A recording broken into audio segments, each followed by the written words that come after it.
why do you think they add in this part where Pilate's wife says, "Have nothing to do with that innocent man, for today I've suffered a great deal because of a dream about him"? I don't know. Maybe it happened. I don't know.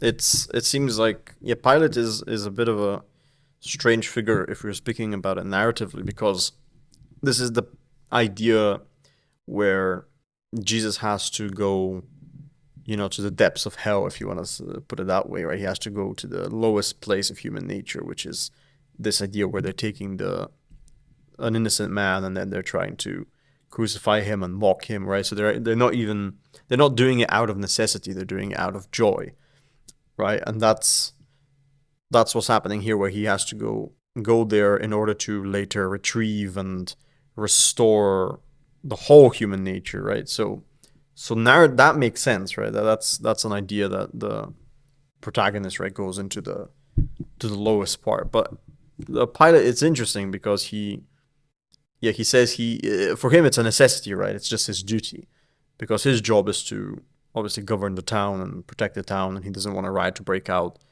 And according to their own customs, like, Christ is guilty of blasphemy, right? So he gives them the chance to sort of say, okay, you've punished him enough for what he's done, but clearly that is not enough for them, right?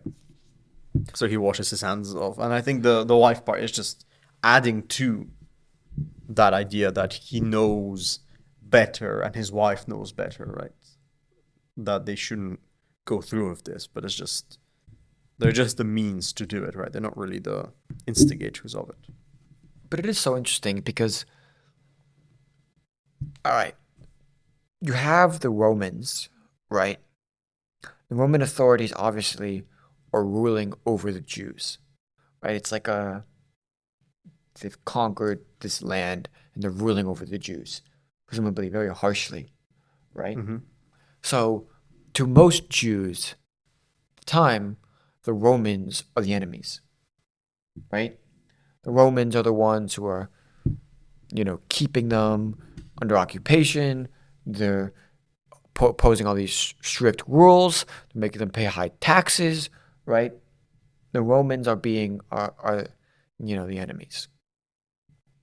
And in the same breath, you have the Pharisees and the Sadducees and the scribes, who are regarded in the highest order, the highest degree, Mm-hmm. right? And these are the ones who know everything and are giving the prophecy. And then what ends up happening is, not only is it the Pharisees and the Sadducees who convince the crowds to release Barabbas and kill Jesus, right? It's not only that, it's that, like, somehow the word and the divine gets revealed to the supposed enemy, Mm-hmm. right? To Pilate's wife. And it's almost like she understands it. She gets it in a way, in a very subtle way. It's like the dreams that she's had about Jesus alerts her to the fact that this man, who is a Jew, is so significant, right? She grasps this importance. But all this while, Jesus is performing all of these miracles, all of these things, and the Pharisees still do not get it. Yeah, so no, I think you've touched on a great point because it's the whole idea here is that you have this idea that the superficial is not really the significant. That's what's going on here, because we've had this idea of the Pharisees, the Sadducees, right? These people who superficially are the most devout, and then in reality they're actually the worst, right? Because they're being hypocritical, which is even worse than just straight up doing bad things, right? It's doing them in the name of God, right? So there's this idea of treachery that the Pharisees and the Sadducees are doing, right? Because they're actually betraying the divine by doing this. And then we have that in the actual story here that occurs, because with Jesus, what happens is, and this is why Judas like kisses him, right? He's like, this is how I'm gonna show. I mean, you couldn't have picked a better way to show who you're gonna betray, right? So it's this idea exactly. It's the person who is supposedly the most devout, right? The disciple, and then again we have this inversion that we talked about with the woman and the perfume and Judas, because he betrays him in the most intimate way. That's the idea, Right. and then obviously he goes here and they continually mock him, and that's the idea that meanwhile you have again this time not a poor woman, but this time you have the governor of the area, right? The Romans, who are, as you say, are supposed to be the enemies, right? Here they're Right. classically supposed to be on the side against God and God's people, Right. and instead we have the divine revelation occurring to them, Right. Literally in this case in a dream. It reminds me in a weird way of the whole children stuff, right? That like it gets revealed to the children and the infants and the innocent, and hidden these things from the wise and the understanding. It's Right, like right. obviously this Pilate's wife is not a child, not an infant, but in the same way that children haven't studied these things, don't know these things super well, right? Don't have this like superior knowledge of the Old Testament.